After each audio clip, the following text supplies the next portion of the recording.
салафизм, ваххабизм бізде бар ма? Түбінде радикалдық көзқарасы бар оның бәрібір. Ой, ниеті түртеді. Меккеге барып та өзгермеген адам бар.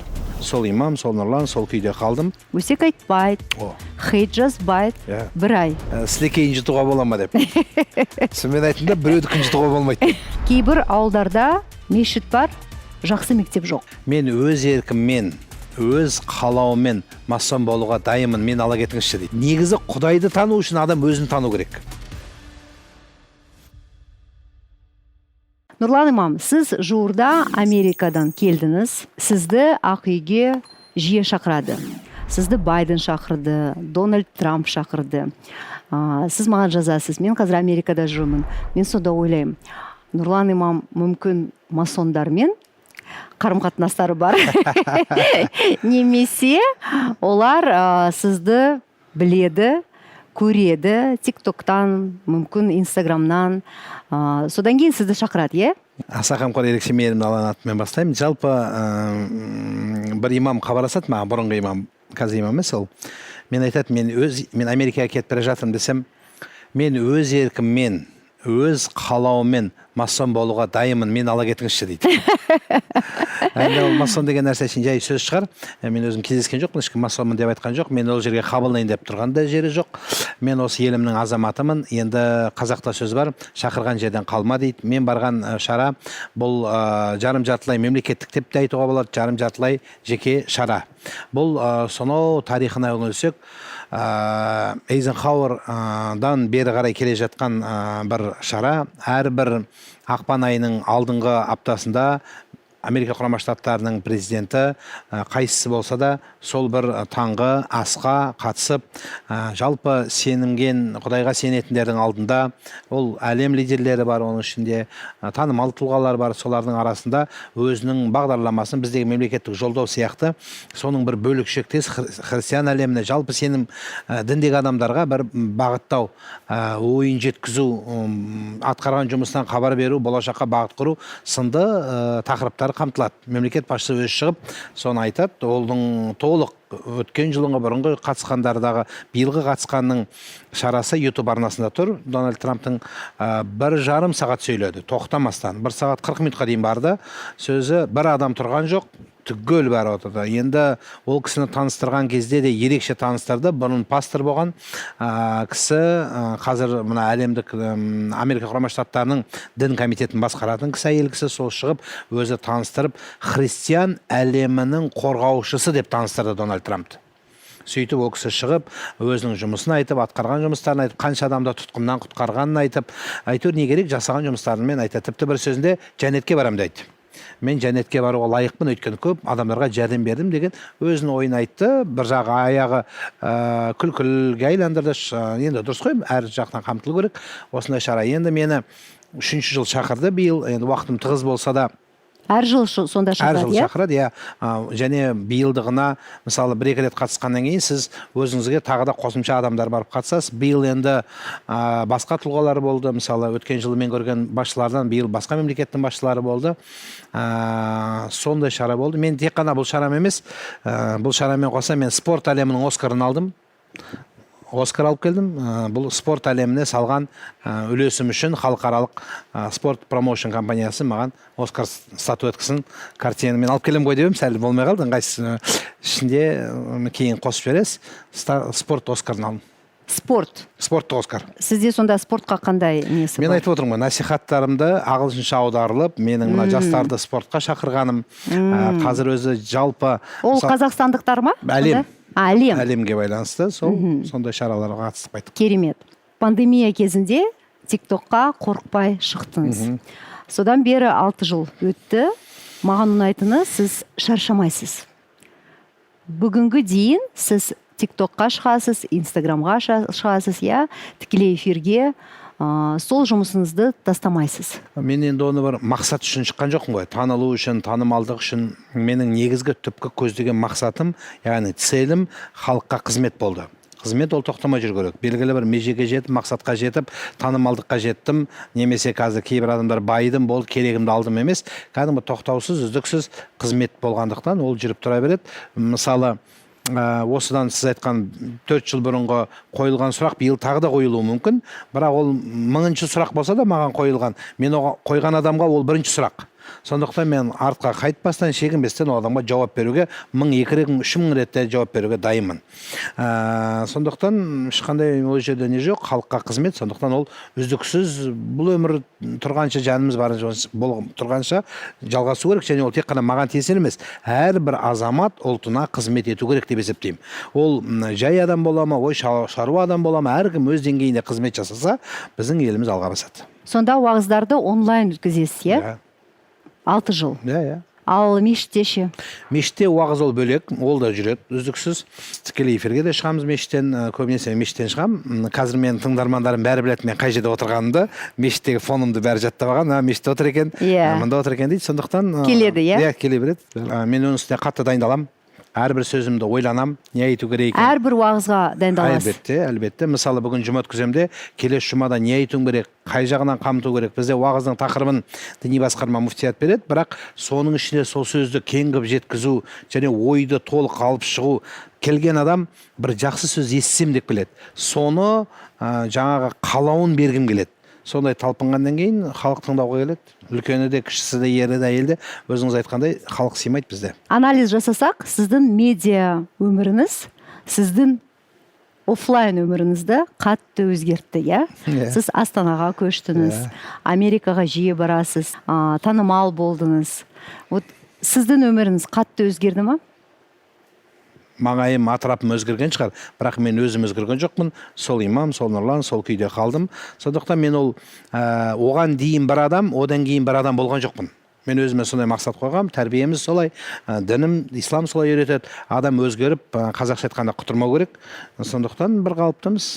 Халыққа қызмет қылу, ол қай жерде болса да міндет деп есептеймін. Менің ойымша, ислам болмаса, онда сізде қазір жұлдызды ауру болушы еді. Иә? Бірақ бәрі біле бермейді. Сіз психологсыз ғой. Иә, ондайым да бар, иә. Сіздің мешітіңізге тек қана уағыз үшін емес, терапия үшін келеді, иә, сонда? Иә. Көбінесе бұл мәселеге отбасылық қиыншылыққа тап болғандар, жеке басындағы өміріндегі қиыншылыққа келген жастар келеді. Ата-анасымен түсіне алмай жүрген жастар келеді. Бауырлар бірін-бірін түсіне алмай жүрген жастар келеді. Солар азаматтар, солардың ортасын біріктіру, оларды жарастыру. Енді психологияның қаншалықты өзінің дүниесі болса да, менің негізгі психологиям ол дін болады. Сондықтан адамды руханиятқа, ата-баба салтымызға, дәстүрімізге жақындату негізгі міндетім деп есептеймін. Ол терапия тегін ғой? Әлбетте. Қанша уақыт кетеді? Әркім бар қалай. Кейбіреуге 2 ауыз сөз жетеді. Мысалы, кеше алдыңғы күні бір кісі сондай уайымын айтып келді да, ең соңында сіз не айтасыз деді. Содан кейін мен тыңдап тұрдым, бәрі өтіп кетеді дедім. Сөйтіп маған керек осы еді деді. Бір оқиға бар.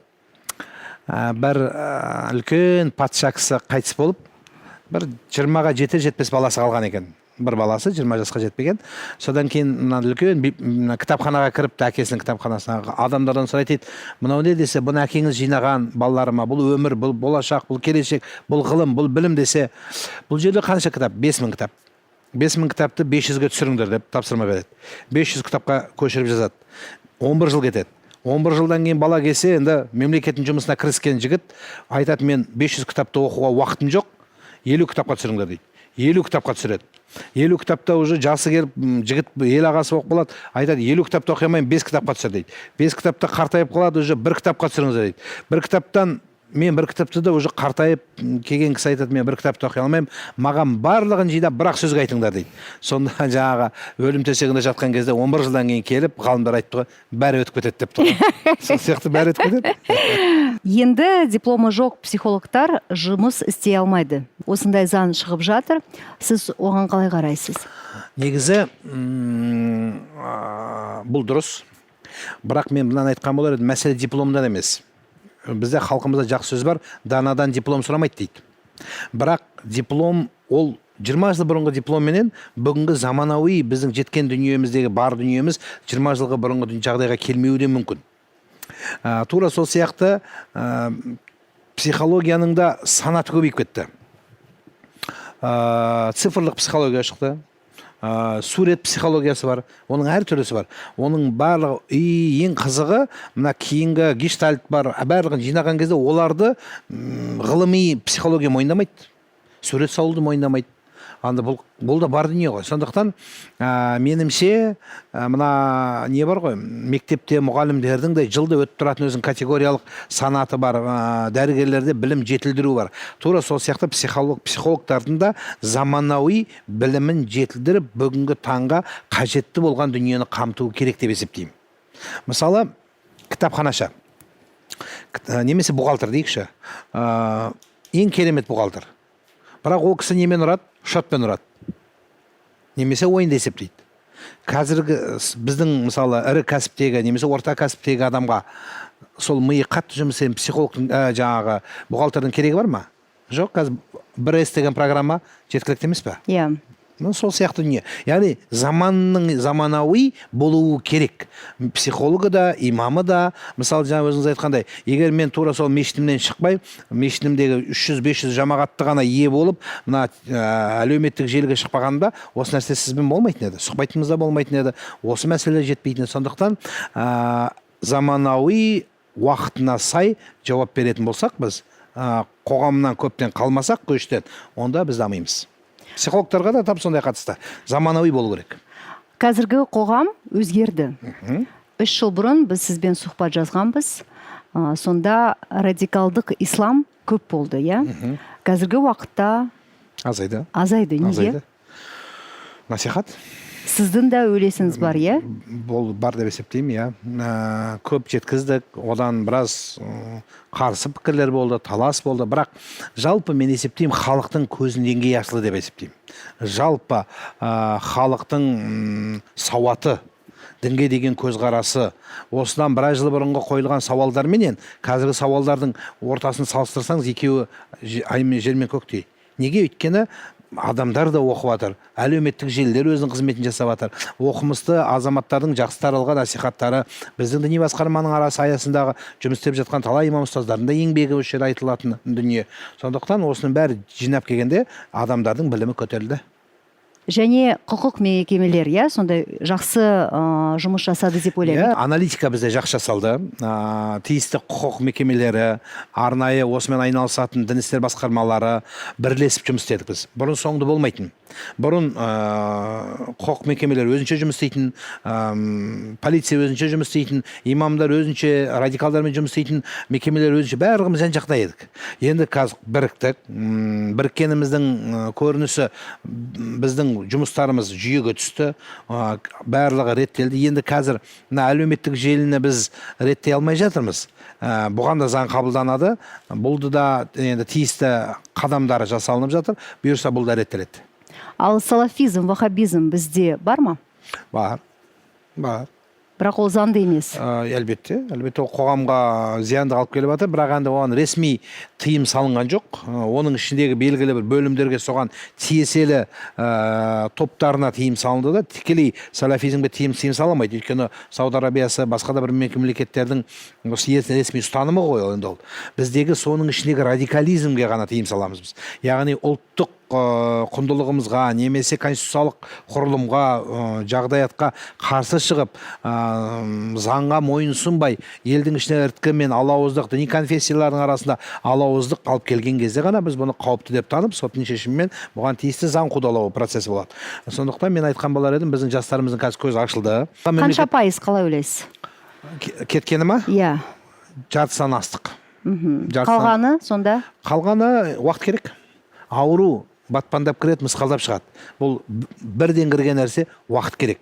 Мына жастарымыздың қазір оқуға талпынғаны, ұмтылғаны, иә, кейбір өңірлерде өзінің спецификасына қарай жұмыс істелініп жатқаны бар. Кейбір жерде қаттырақ істеу керек, кейбір жерде қатты істей алмайсыз. Мысалы, оңтүстіктің уағызыменен батысқа, батыстықын солтүстікке алып келу сәл қиындау. Өйткені сөзінде айырмашылық бала, істерінде, кейбір жерлерде сәл қаттырақ айтқан жақсы көреді, кейбір жерде жұмсақтықты жақсы көреді. Сондықтан қазір бір реттілікке келе жатыр, бұйырса реттеледі бұның барлығы. Бізді оқытқан кейбір ұстаздардың өздерінің ұстаздарының саясатымен оқытқаны, арабтық нұсқада, біздің қазақи салтымызды басуда, ұлттық құндылығымызды басуда, тілімізге тіл тигізуде, мысалы кешегі біздің даналарымыз ешқайсысы араб болған жоқ, арабша сөздер қолданған да жоқ, намазын арабша оқыды, Құранын арабша оқыды, бірақ олар араби сөздерді қолданбады, біздің қазақымызға тән дүниелерді қолданды. Сондықтан біз сонымен келдік. Енді кейінгі уақыттағы саясаттың нәтижесінде жастардың оқығаны бізді бөліп жаруға алып келді. Енді оған мемлекеттің тиісті құрылымдары жұмысталып жатыр. Бұйырса бұл реттеледі. Сәл уақыт керек, бірақ біз баршамыз бірігіп осы елдің, халқымыздың тілін, дәстүрін, тұғырын бәрін ұстап қалуымыз керек. Бұл бізге керек. Және менің ойымша радикалдық исламының спонсорлары қазір Қазақстанда жоқ деп ойлаймын. Жоқтың қасы, Енді барлық нәрсенің жаманшылықты түртетін ақша емес па? Кішкене даусыңды көтеріп сөйлететін де ақша, еркектің әйелге сөзі өтуі де ақша. Еркек ақша таппаса керек мұнда еркек әйелге. Меніңше көп адам керек жоқ, айтады. Не үшін керек? Енді қалай болғанда да адам үйленсе де, тұрмыс құрса да интерес бар ғой бір өмірде бір. Сондықтан әлбетте спонсор болғандар рас, ол жасырын емес, бар дүние. Біз білеміз оларды. Оларда бар, Сондықтан енді қазір біраз жөнге түсті, сабасына түсті. Ақша болмаса, сонда радикалдық ислам да болмайды, сонда? Әлбетте. Сондықтан енді қылмысқа барады, қылмыс бізде заңмен қудаланады, қайсысы болса да. Сондықтан тәртіп болу керек. Заң мен тәртіп болған жерде қалған бәрі орнына түседі. Кейде мен сіздің тікелей эфиріңізге кірем, әртүрлі сұрақтарды қояды. Маған ұнайтыны, сіз ешқашан күлмейсіз. Ұстаз аузын жауып болған соң караокеге баруға бола ма? Аузын жауып ашып болған соң мешітке тарауыққа барады. Имамның артына тұрып аласың, имамның артына тұрса караоке болып оқи бересің.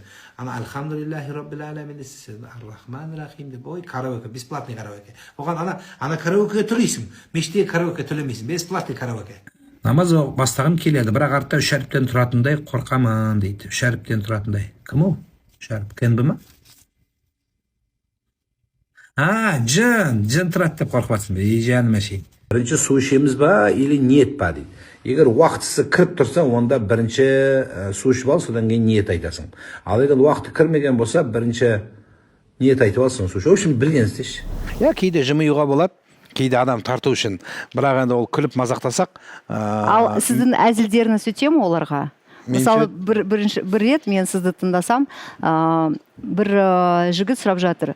Егер мен автобуста жүрсем, автобустың ішінде музыканы қойып қойса, не істейін? Сіз айттыңыз, форточкадан секіріп кетті. Ренжімей ма, сонда халық? Ренжімейді. Секірмейді осы, мен білем. Секірмейді айтам.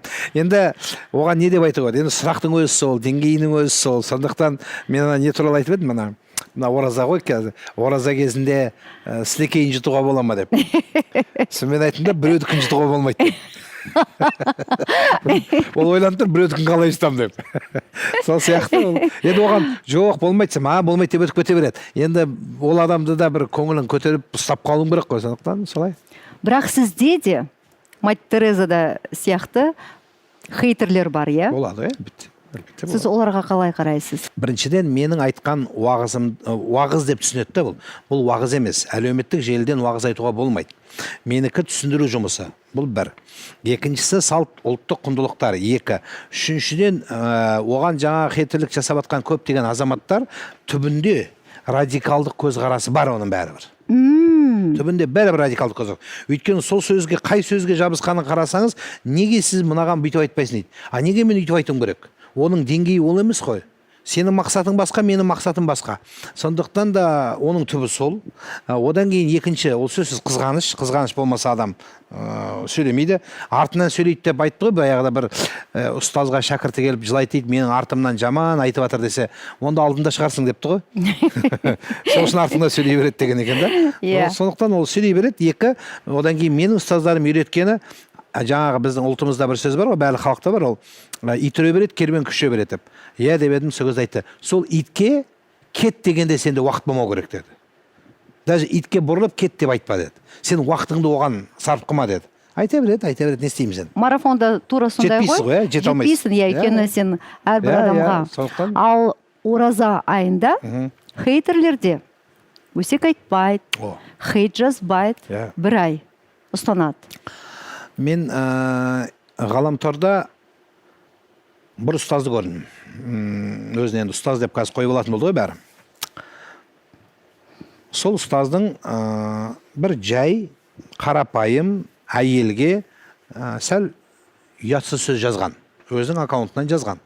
Енді біз ана левый аккаунттардан жазғанға үйреніп қалғанбыз енді. Таза өзінің аккаунтынан жазған. Сонда жаңағы әйелдің жауабы барлығын орнына қойып берді.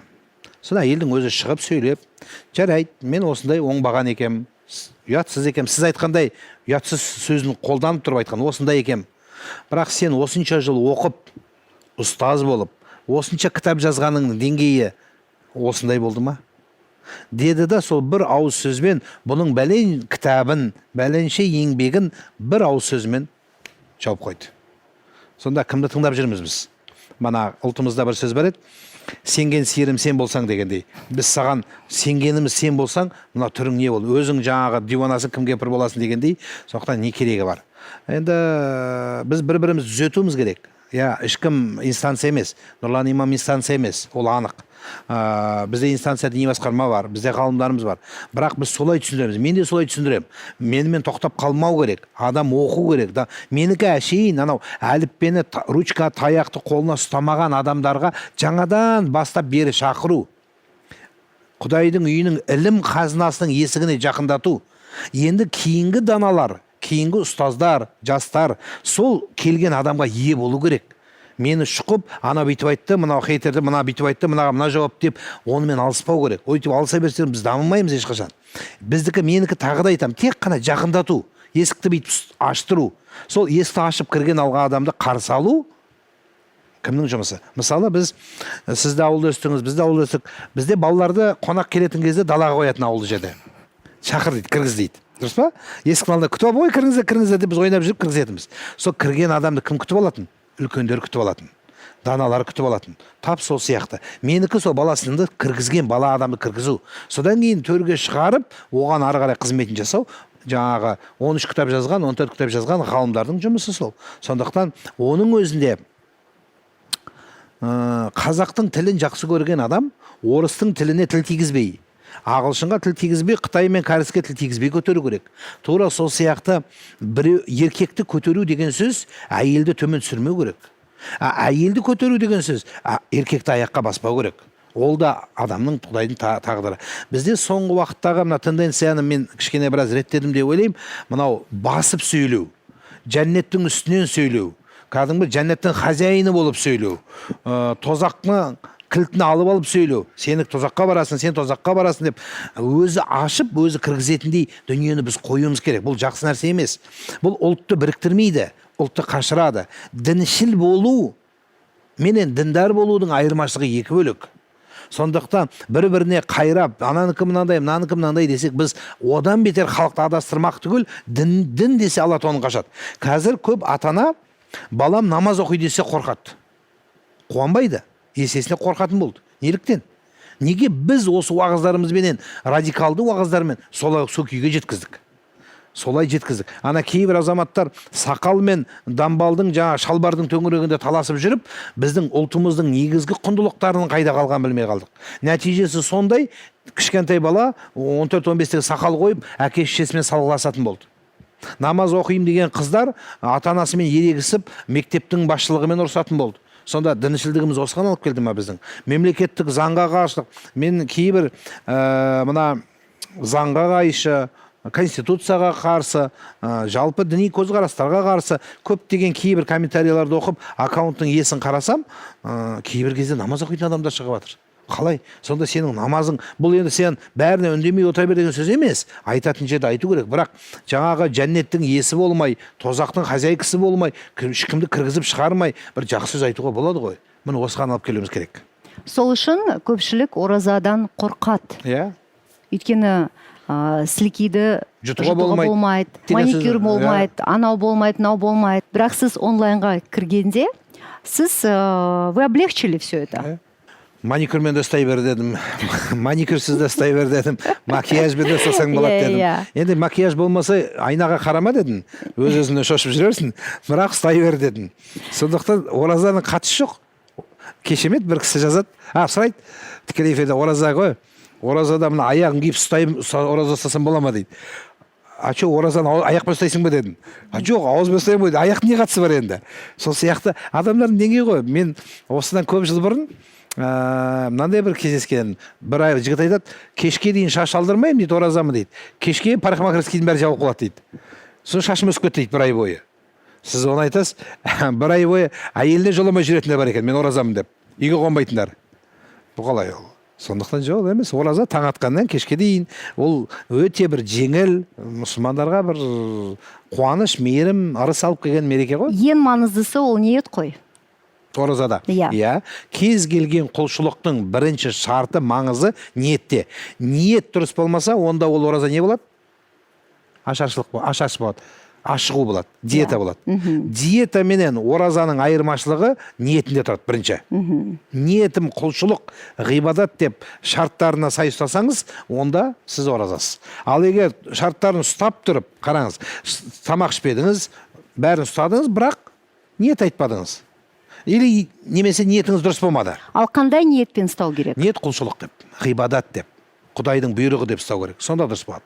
Жасым келді, ұят екен, ана бір подружкалардың бәрі ұстап жатыр, елдің бәрі ұстап жатыр ораза. Енді мен де ұстай салайын. Жасым келді ғой, семьяда бізде бәрі ұстап жатыр ораза, мен де ұстай қалдым десе, онда ол ораза болмайды. Мен үшін ораза ол трансформация, өзгеріс. Ораза айында не істеу керек? Құранды оқу керек пе? Күнде намаз оқу керек пе? Қандай ережелері бар? Сіз өзіңіз айттыңызда, жаңағы мен үшін депші, ораза ол тек қана бір айда Құдайды еске түсірмеу керек. Сіз жай бір рахатта да, басқа уақытта да Құдайды есімізге алуымыз керек. Сіз айтқан руханиятты біз әрдайым ұмытпауымыз керек, жаратушыны. Дүниеде 4 нәрсенің екеуін ұмыту керек, екеуін ұмытпау керек. Екеуін ұмытпайтын нәрсені айттым. Біріншісі жаратқан Алла, екіншісі бағана айттық өмірдің бітетіні, аяқталатыны. Екі нәрсені ұмыту керек. Біреуге істеген жақсылықты, баяғыда мен саған жақсылық жасағам, керек емес. Сауабын алдыңыз, болды. Екіншісі біреудің сізге істеген жамандығын ұмытыңыз. Онымен өмір сүрмеңіз. Ол өтті кетті. Иә, ол ақымақтық қылды, ол жаман қылды, бірақ ол жауабын береді. Ал сол біз ұмытатын нәрселерді ұмытпай, ұмытпайтын нәрселерді ұмытып жатырмыз. Ораза бұл қазіргі тілмен айтқанда ұялы телефонның зарядкасы, немесе пауэрбанк деп айталам. Сізді зарядтап, сол қуатыңыз 11 айға жету керек. 11 ай соңғы күндер өшейін деп процент азайып тұру керек та. Сол кезде сіз оразаны қайта қосып, және қуаттауыңыз керек. Біз соған келуіміз керек. Енді маған кешемеді бір студенттермен кездескенде бір оқушы қыз айтады, оразада осындай сөз бар екен, бір ұстасаң 3 жыл ұстау керек екен. Содан мен айттым, 4-ші жыл сразу шейін деп пең дедім, жақсы болды, құтылдым деп. Жоқ, олай емес. Ораза, біз тек қана ораза айында күшейеміз, ораза айында жаңасы айтқандай, аппақ шалбар киіп, аппақ шұлық киіп, носки киіп, мешіттен шықпайтындар бар. Аппақ носкидің қатысы жоқ оразаға. Сондықтан сіз өмір бойы таза болыңыз. Ораза бұл сурет, картина деп есептейтін болсақ, туынды деп. Сол туынды сізге 11 айда қандай болу керек екенін көрсетеді. Міне осындай болу керексің мына айда. Аш бала тоқ баламен ойнамайды. Сіз ашыққан кезде аштардың халін ойлау керексіз тоқ кезде. Ораза кезде сіз қарап тұрып, ораза кезде қандай жүрдім? Ораза емес кезде сондай болу керексіз. Тап сондай. Сондықтан ораза сізді тәрбиелеу керек, өзгерту керек. Мысалы, ораза кірердің алдында не істеуім керек деп сұрайды ғой көп адам. Есеп алу керек. Математикалық есеп кәдімгі. Өткен жылы неге уәде бердіңіз? Мынаны істеймін деп. Ол тек қана дінге қатысты емес, өмірге де қатысты. Мысалы, көп адам арықтаймын деді, әліқта арықтаған жоқ. Бұл да уәденің бұзғаны. Біздің көп әйелдерге қатысты. Көп адам ағылшын тілін жаттаймын деді, қызығып. Жаттамады. Көп адам тренерге барып, бір сабақтар алды, әртүрлі кейстерді. Қалды сол жерде. Аудит жасау керек, е? Тап солай. Не істедім? Неге мен уәде бердім? Сіз Құдайға уәде бердіңіз ғой.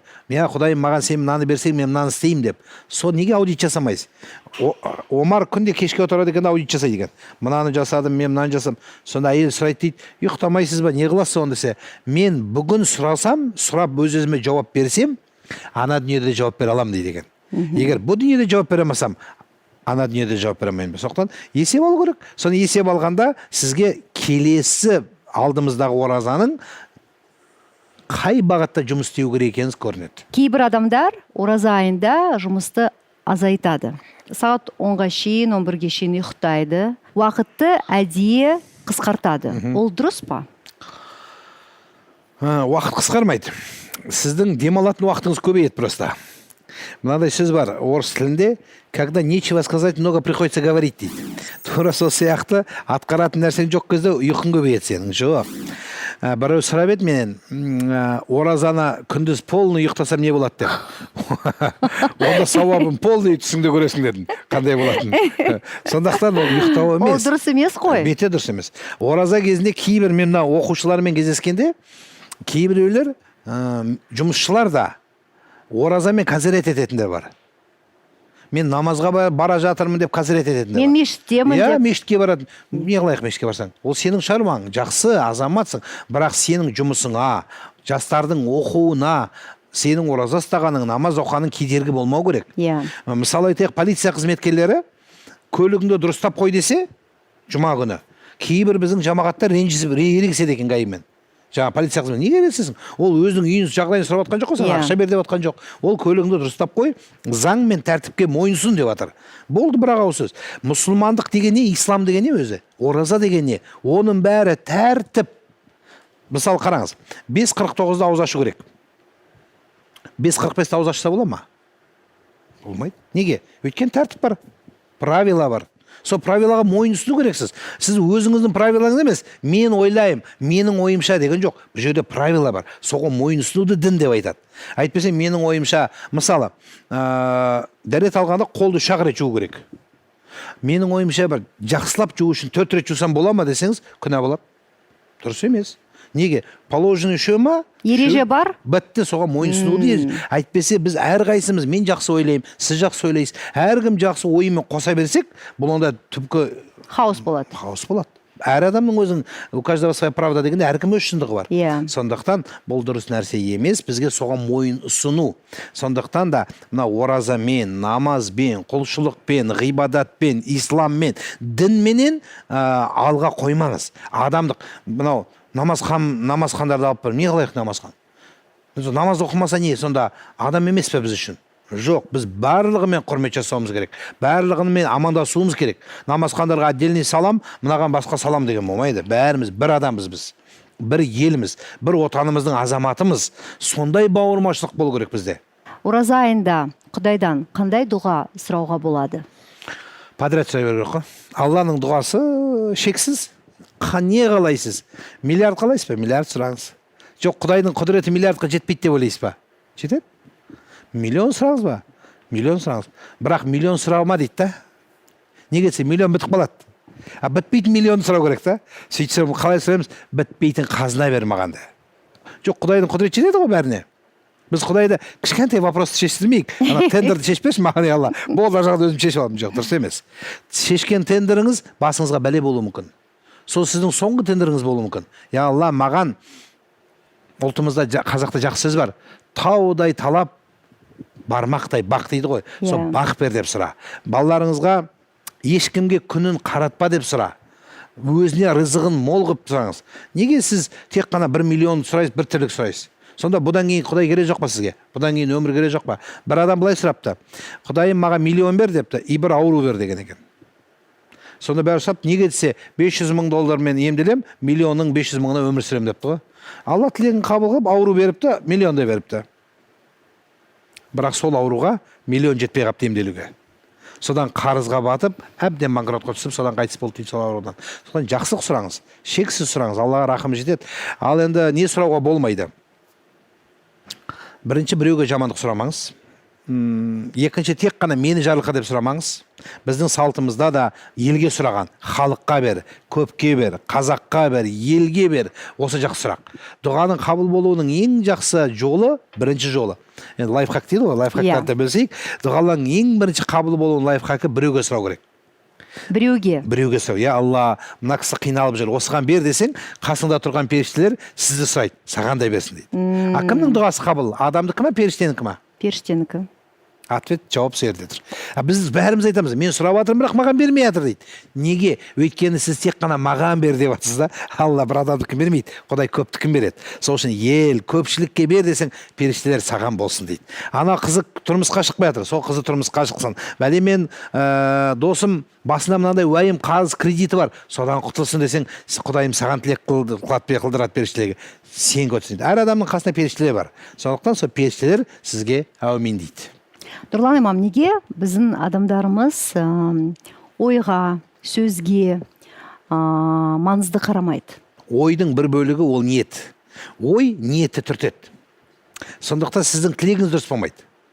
Адамның ойы дұрыс болмаса, тілегі дұрыс болмайды.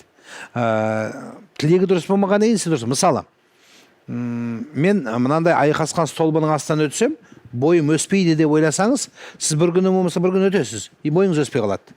Сондықтан да адам мына жақсы ойды ойлау керек, кең ойлау керек. Өзі адамға шайтан ең бірінші жаман ой салады.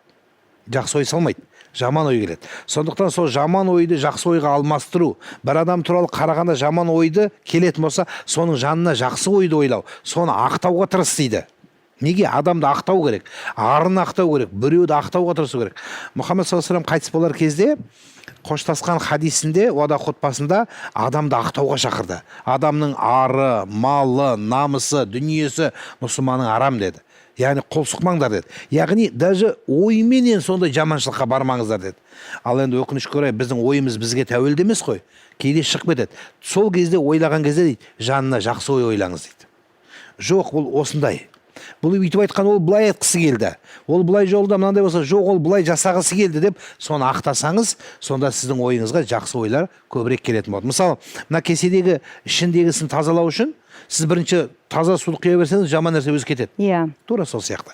Жақсылықты көбейту үшін, жамандықты кетіру үшін, жақсылықты көбейту керек. Қазақтар, ораза айында біз ауызашарға көп шақырамыз, иә. Дастарханымыз мол болады. Ол дұрыс па? Бұл қазақтың пейілі деп есептеймін. Бірақ ысырапқаршылыққа өтпеу керек. Атақ қуға, даңқ қуға мен асып түсем деген болмау керек. Бірақ адамның қолынан келсе, жылына бір рет шынайы пейілін көрсетсе екен деймін. Бір нан қойып, бір ет қойып, мал енді қабыл болсын дейтін ол. Мүмкін Арабияда бар шығар жаңағы. Бір құрма қойып, бір сумен ауыз аша бер деп. Хадисте келгені шурба тамра деген, яғни су менен құрма деген, тек қана су мен құрма болып қайтарып жібер деген сөз емес. Біз пейілімізді көрсеткен еліміз. Қазақ әлемге кеңдігімен, даралығымен, пейіліменен танылған. Құдай сол пейілімізге берсін. Бата қылғанда Құдай пейіліңді кең қылсын дейді. Сол пейілдің кеңдігін көрсетуіміз керек. Жылына бір келетін Рамазанда пейілді тартудың қажет жоқ. Бірақ құстың жаңағы сүтін, немесе адамның ойына келмеген нәрселерді емес, шамаңыз келген нәрсені қарызға батпаңыз.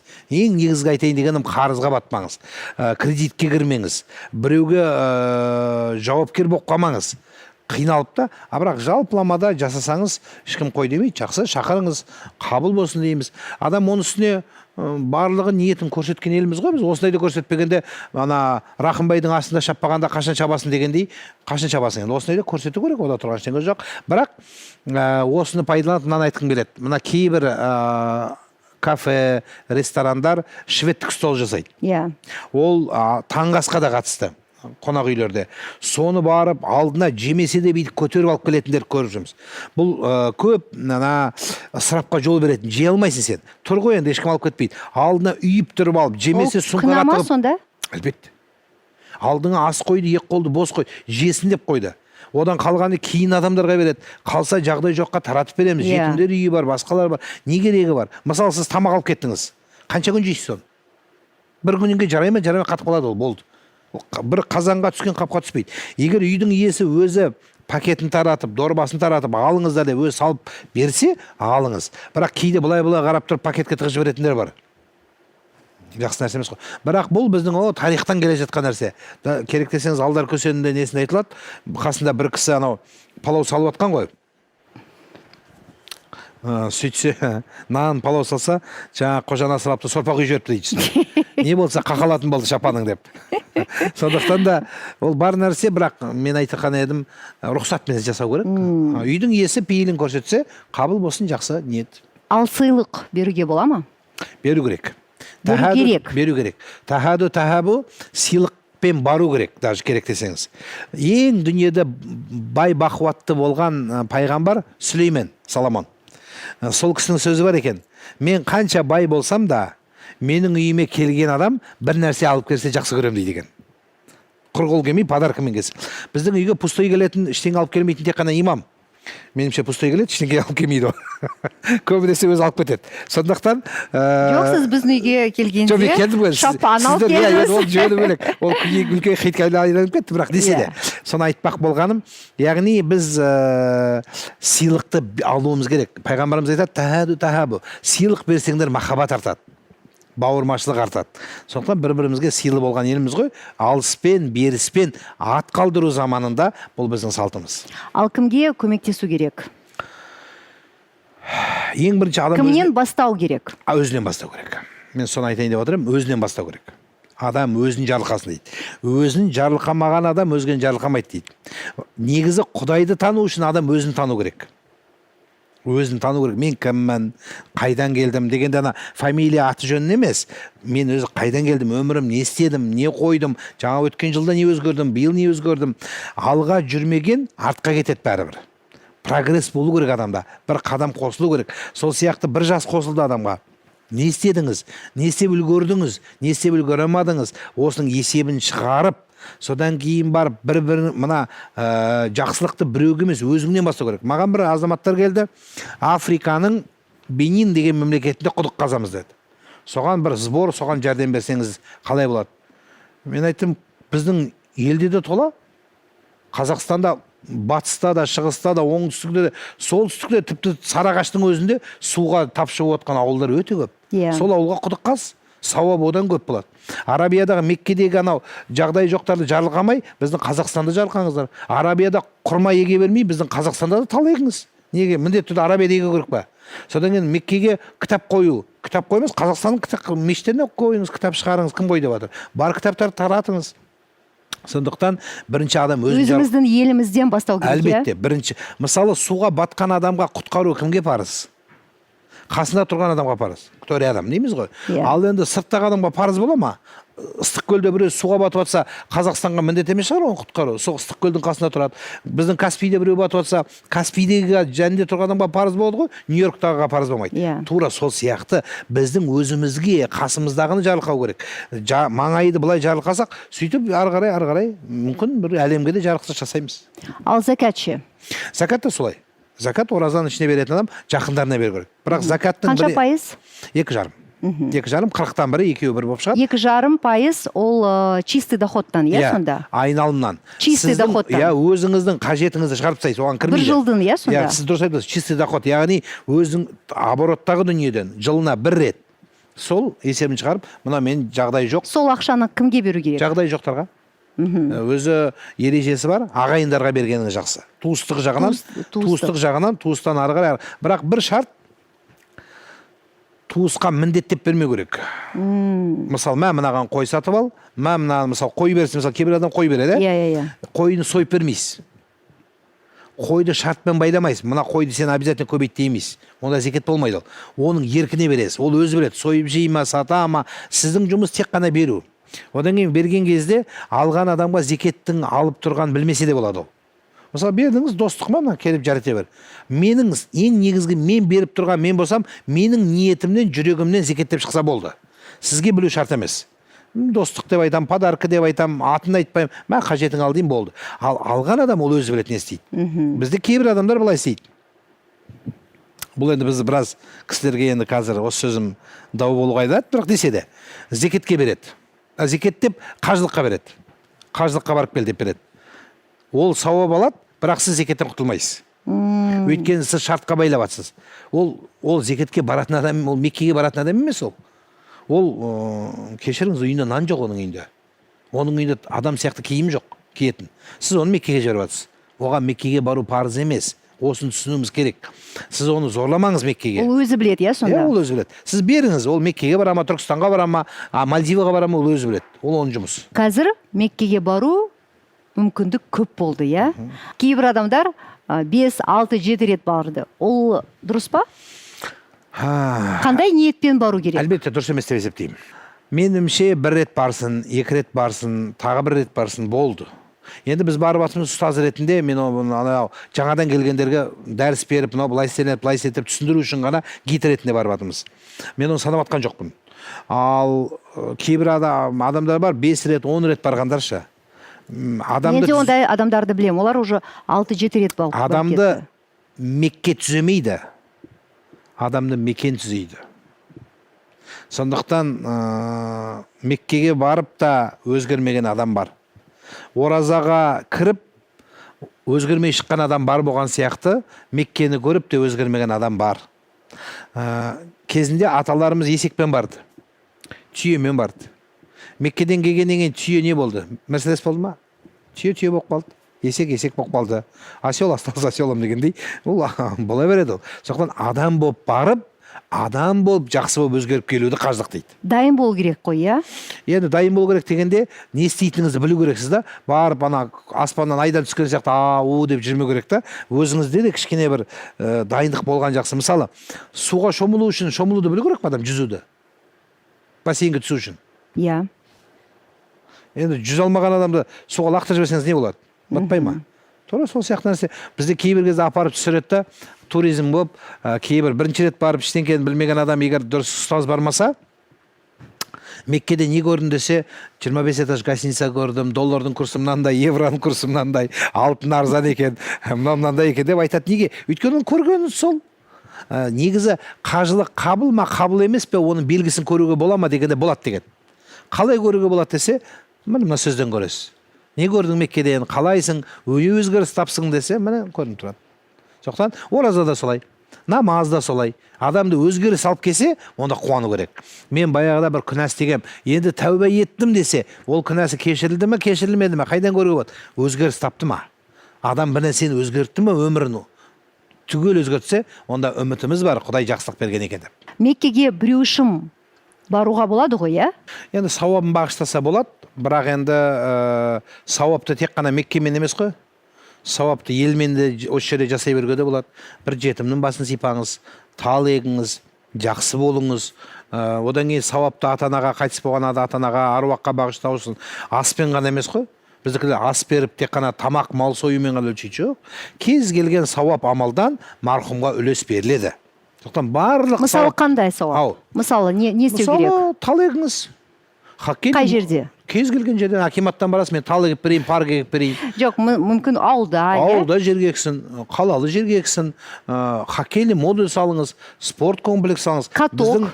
Біздің бас, мына біздің көзге көрініп жүрген елеулі азаматтарымыз мектеп салып жатыр.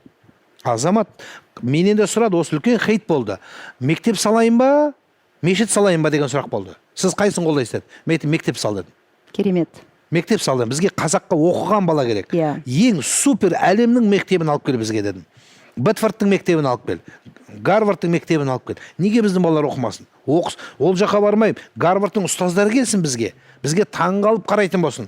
Біздің мешітіміздің 120 этаж мешіт бар екен, 65 метр мұнара бар екен, ішіндегі Сваровскийдің хрусталін не керек бізге? Өзі хадистерде де келеді. Ақырет жақындағанда дейді ақыр заман, адамдар пустой мешіттермен мақтанады дейді. Пустой дегенде ішінде адамдар көп болуы да мүмкін, бірақ жүректері пустой олардың.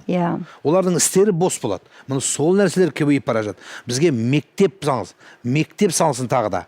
Сол мешіт салатын жігіттер, азаматтар мешіт мектептен шығады.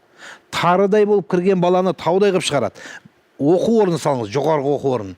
Кәсіптік білім беретін оқу салсын. Сварщиктер жоқ бізде. Бізде техникалық мамандықтар жоқ. Міне ана Атырауды су басқан кезде бізде гидродан хабар, судан хабар бар адам жоқ екен ғой. Бізде дамбы да жоқ екен бізде. Дамбы тұрмақ, ана өткенде айтып едім, дамбы тұрмақ, дамбыл да жоқ екен бізде деп. Рас қой енді. Ол сөздің аты жоқ еді. Рас, как естігендей. Сондықтан бұл біз түсінуіміз керек. Бізге маңызды бұл нәрсе. Балаларымыз оқысын. Имандылықты да үйренеді бұйырса. Бірақ егер бала сауатсыз болса, онда дінде де сауатсыз болады. Дінде де сауатсыз болады. Білім бөлінбейді. Бізді барлық білімге шақырамыз. Бұл маңызды. Кейбір ауылдарда мешіт бар, жақсы мектеп жоқ, білім жоқ, Иә, иә. кітапхана жоқ. Иә. Содан бастау керек, иә? Әлбетте кітапхана салсын, балалардың ойнайтын, балалар ойын алаңқайын салсын. Айтып отырмыз ғой, сауапты Меккеден емес, мекеннен алу керек. Осы мекенге жасайық, өзі елімізге жасайық. Балалар ауылдарды жерде мына балалардың ойнайтын адам сияқты ойнайтын жері жоқ. Ал біз қазақ дегенде көкірегіміз жарылып кетеді талай патриот, жалған патриотшылардың. Салып беріңіз балалардың тоғызқұмалақ ойнайтын жер. Ұлттық құндылық толағайдың бізде қатысатын жері жоқ балалардың. Ұлттық спортымызды көтерейік, ал жарайды. Олимпиада чемпиондарын шығара алмай жатырмыз. Мүмкін біреу ойлайды, мен қазір мектеп салсам, маған сауабы тие ма, тимей ма? Ал Меккеге барғанда точно тиеді деп. Точно тиеді деп ана WhatsApp-та галочка емес қой, ол доставлено деп шығатын. Нағыз мектеп ұрпақтан ұрпаққа жұмыс істейтін нәрсе. Мен сізге айтайын, мектеп біздің қазақ жазирасында Қарағанды облысының, Ұлытау облысының Терісақан ауылының маңайында Арқалыққа жақын жерде Мейрам қажының, Оспанбек қажының мектебі болған. Мектеп салған. Біздің қажыларымыз мектеп салған. Мынау Көкшетаудан ағаш алып келіп, ол кісі Меккеге барып келіп, қазақтың балаларын оқытқан. Семейдегі оқу орындаршы, ана педагогикалық оқу орны бар, колледж, бірінші ашылған училище, тарихи, қазақтың зиялыларын бәрі оқыған. Ал неге біздің медресе сала бермеді? Медреселер болды, бірақ медреселер ұлтқа қызмет ететін кәдімгі мына заманауи білімді оқытты. Бізге соған алып келуіміз керек. Бізде Құран оқыған жақсы, Құран Алланың әмірі, намаз ол парызымыз, бірақ бізге сауат біліммен көтеру керек. Бір жігіт менімен хадистен спорласып отыр менімен. Мына хадисте бұлай деп салафилігін қорғап. Соң тоқташы, мен басқа бір сұрақ қойайын дедім. Қандай сұрақ деді? 6-7-ге 8 қанша дедім? Сөйтім түсінбеді. Не сұрап тұрсыз деді? Көбейту таблицасын 6-дан 8-ге көбейтсең қанша болады дедім? Мен білмеймін деді. Не қыламын мен оны біліп дейді? Калькулятор бар ғой дейді. Мен айттым, сонда сен сауатсыз екенсің ғой? Иә, маған оның керек жоқ. Оны сауатсыз адаммен сөйлеспеймін, мен еламын сөйлесіп дедім. Жай ғана элементарны күнделікті. Сонда сен барлық нәрсе калькулятор баса бересің бе? Иә дейді.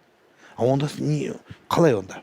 Сондықтан да бізге айтпақ болған балаларымыз оқымысты болу керек. Мысалы, менің бала-шағам жоғарғы высший математика РФМ-шада оқиды.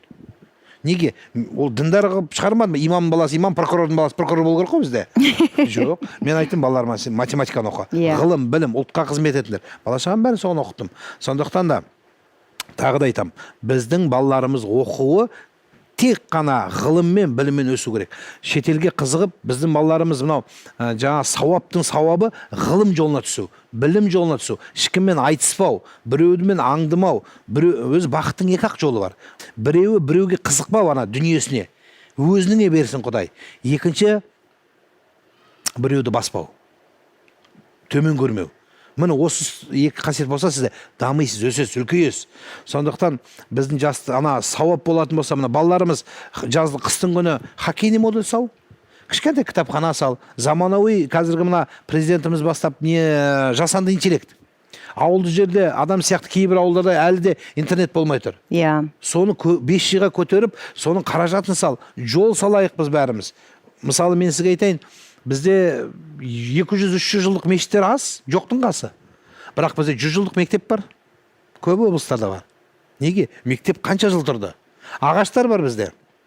100 жылдық мешіт тұрмаса да 100 жыл ағаш бар. Кейбір облыстарда жаңғақ ағаштары бар, 200-300 жыл өскен. Нені көрсетеді бұл? Атадан малға қанша талғасын дейді. Салыңыз. Қолыңыздан келгенше ағаш егіңіз. Қолыңыздан келгенше жақсылық жасаңыз. Жақсылықты тек қана аясын бетіп кішкентай қылмау керек. Күллі мағруфин садақа. Барлық жақсы садақа. Көшеде жатқан баклажканы алып тастасағаныңыз әкеңізге сауап, аруаққа сауап. Міндетті түрде Меккеге бару шарт емес. Мусорды алып тастау. Біз соны үйретуіміз керек. Мына шайыңды ішіп болдың ба? Мен қазір жастарға бір осы мүмкіншілікті пайдаланып қайырлығым келеді. Мына кафеге, әртүрлі кофейняға барған кезде неге өз орындарыңыз өздеріңіз жинамайсыздар? Сөйтсем, я же заплатил дейді.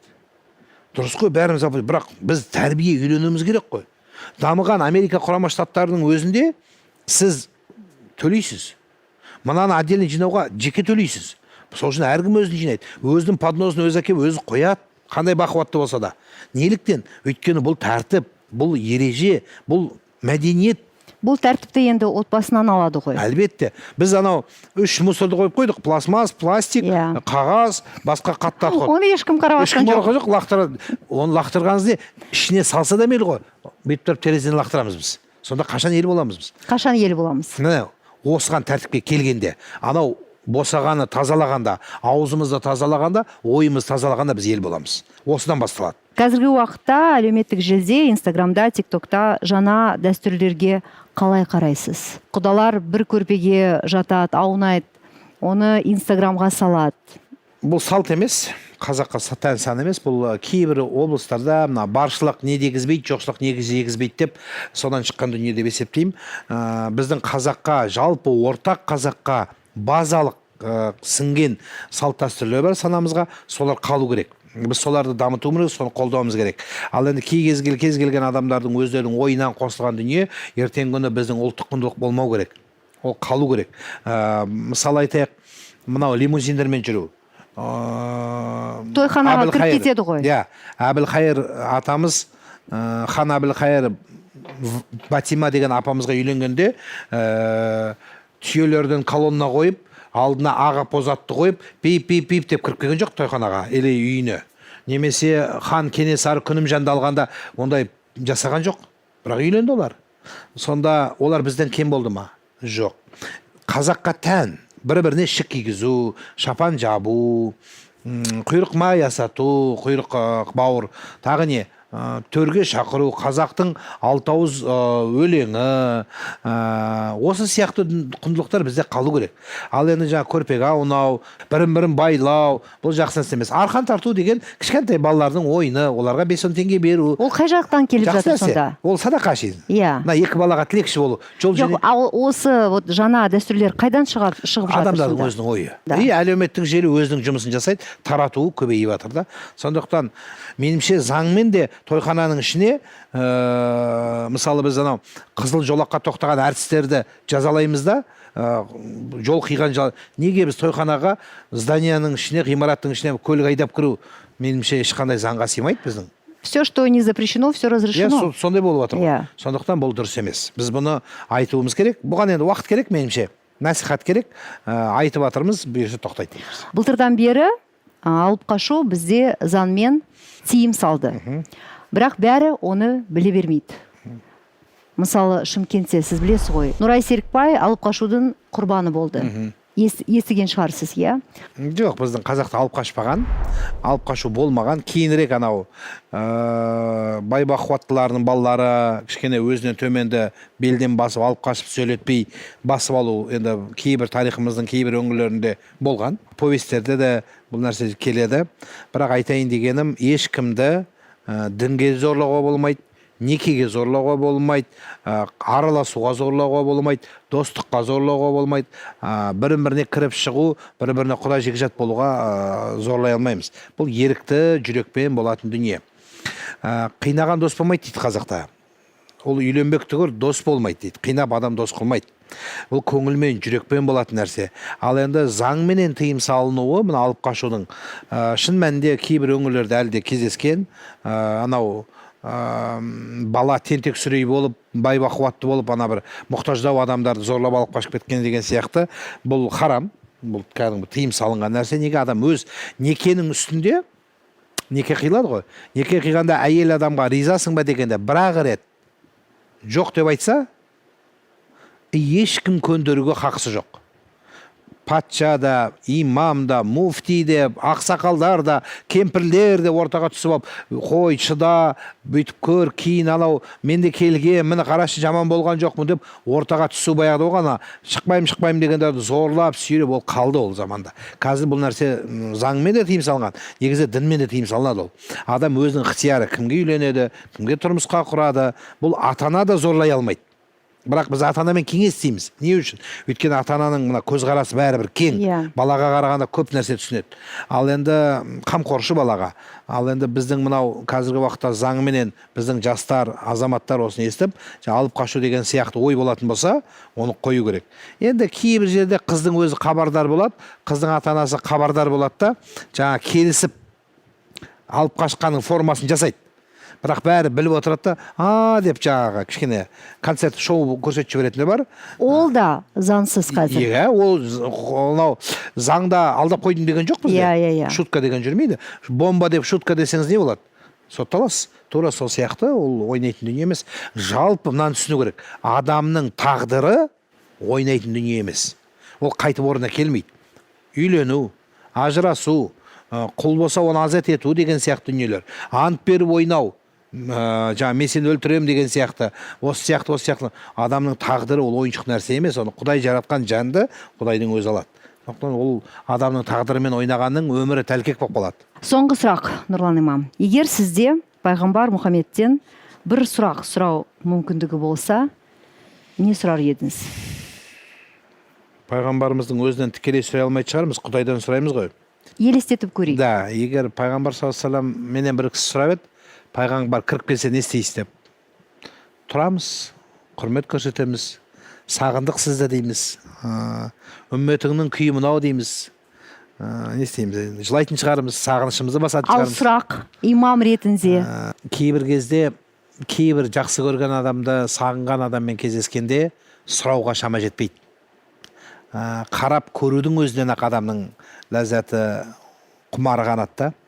Сондықтан егер сондай мүмкіншілік болса, әлбетте үмметіңнің күйі мынау деп енді шағым айтпасақ та осы дінін жеткізе алмай жатқанымызға, мүмкін дұрыс жеткізе алмай жатқанымызға, бірақ қолымыздан келгенше тырысып жатқанымызда егер сөз болса айтылып көретін ек, үмметтің сағындық сізді дейтін едік. Сондай болар еді деп есептеймін. Енді Алла баршамыздың жүзімізді Құдайдың алдында жарқын қып, сол пайғамбарымыздың алдында ұялмай тұруды нәсіп етсін. Нұрлан имам, сізге үлкен рахмет. Сіз үлкен жұмысты жасап жатырсыз. Шаршамаңыз, сізге күш қуат тілеймін. Сізге рахмет. Қазақтың қызы көп деген біздің қарындастарымызға, апайларымызға жұмыс істеудің, талпынудың, әйел адамның кәдімгі қоғамда бір үлкен мүше бола алатындығы, азамат бола алатындығы, кәсіпті де дөңгелете алатын көрсеткен қыз сіз болдыңыз. Ісіңіз оң болсын, аман болыңыз, бала шағаңыздан қызығын көріңіз, бақытты өмір берсін.